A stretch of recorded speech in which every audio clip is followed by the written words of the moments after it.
Assalamualaikum warahmatullahi wabarakatuh. Hello, my name is Bonza Sheilla. I'm from English Education Department from P class 2019. So in here, I will tell you the story of Hansel and Gretel. Once upon a time, there lived a woodcutter, his wife, and their two children, Hansel and Gretel. A great famine struck to the country. Their mother went to their father one night in despair and said, "We must survive the winter, we must! We have too many mouths to feed." "Well, what are we to do?" the woodcutter answered. "We must leave Hansel and Gretel alone in the forest. We just can't feed them for the winter." Little did they know, Hansel and Gretel could hear their entire conversation from the bedroom, and then they hatched a plan. The next day, their mother came to their room and ordered them into their hiking clothes. Hansel was sure to grab his sack of skipping stones and hold it tight.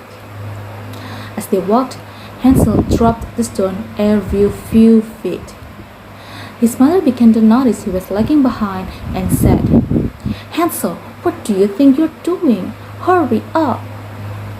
Gretel decided to distract her mother, and she said, "Look, Mother, over there! Look at the squirrels! They're dancing! They're dancing as though they're fit for a ball." Their mother looked. "I don't see any squirrels. I don't see any dancing. Hurry along." The distraction gave Hansel just enough time to catch up. "Where are we going, Mother?" the children asked when they got no response. Their greatest nightmares were confirmed. They were gonna be left alone in the forest. After they walked for a great long time, they finally stopped at a clearing, and their mother ordered them to sit on a dead log. "Now you two sit here. I'm gonna go find some wood to cut. Stay here." Hansel and Gretel waited and waited and waited, but their mother never returned for them. Hansel began to worry about their safety. He imagined all the beasts in the forest that could kill them and eat them. Gretel decided to calm her brother down by taking his hands, and they followed the stones all night long back to their home. They reached the little cottage just as the sun was rising, but they were so tired they fell asleep on the porch. When they woke, they were tucked in their beds, and they could hear their father and their mother arguing. "How could you leave them in the forest?" their father asked. "I have to. We must. It's either them or all of us," their mother said. Now Hansel and Gretel knew their luck was surely up, and sure enough, the next morning their mother ordered them back into their hiking clothes. Hansel had no skipping stones to grab this time, and so they sadly followed their mother towards the door. Before they left, the woodcutter passed Hansel secretly a loaf of bread. Hansel rounded it up and placed it into his pockets. This way, as they once, he could leave breadcrumbs just the same as the stones at the day before. They traveled for miles and miles and finally came to a smaller clearing than they had the night before. Their mother had led them down a different path. "You kids stay here. I will be back for you," the mother lied. Hansel and Gretel waited and waited and waited, but their mother never came back for that. Gretel remembered Hansel's fear of all the beasts the night before, and the two of them started to get scared. They began to follow the breadcrumbs home, but the breadcrumbs have mostly disappeared. Some birds or other animals must have eaten them. They were lost in the forest.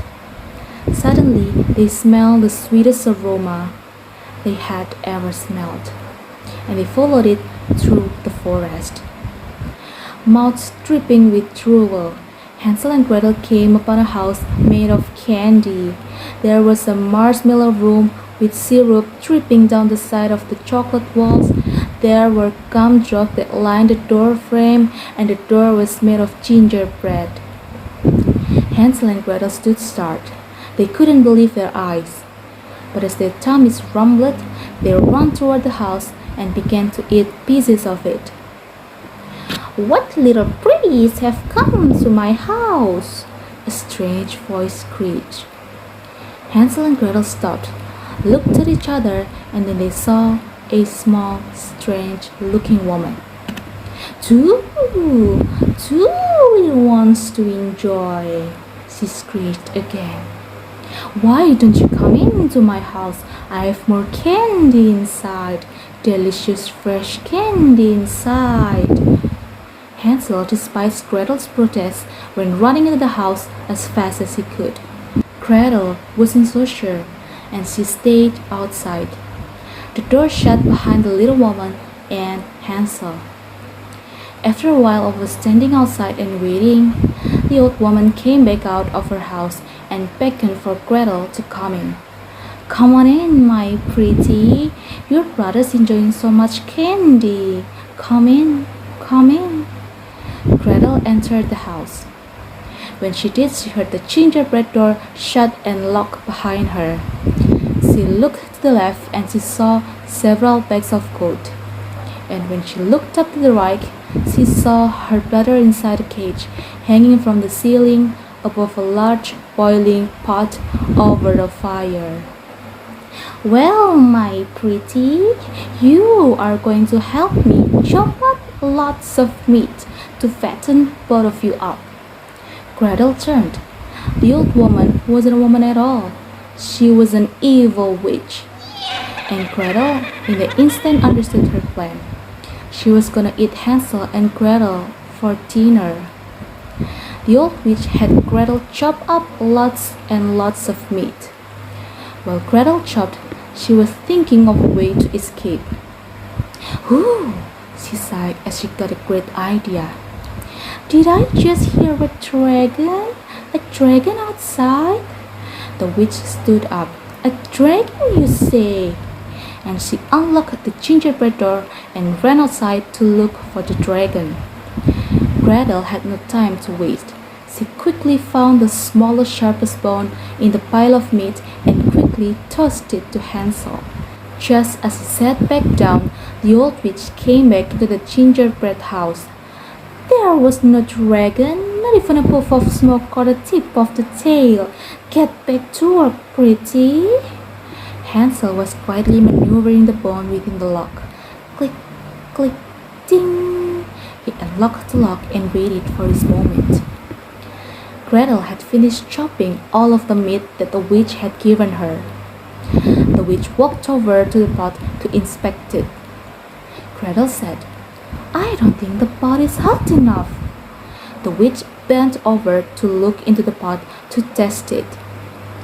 Just as Gretel pushed the witch, Hansel popped the door open of his cage and jumped out, landing on the witch and saving himself from the boiling hot water. The witch dissolved into sweet, sticky syrup. Hansel and Gretel grabbed the bag of gold and they ran from the house. What were they to do? They were lost in the forest. They wandered for a while and all of a sudden, they saw the skipping stone that had been replaced where the breadcrumbs had been by a helpful bird was hungry and thankful to get the breadcrumbs. Hansel and Gretel followed the stones all the way home. When they made it home, they were embraced by their father, who was now a widower. See, their mother had died from food poisoning, unfortunately.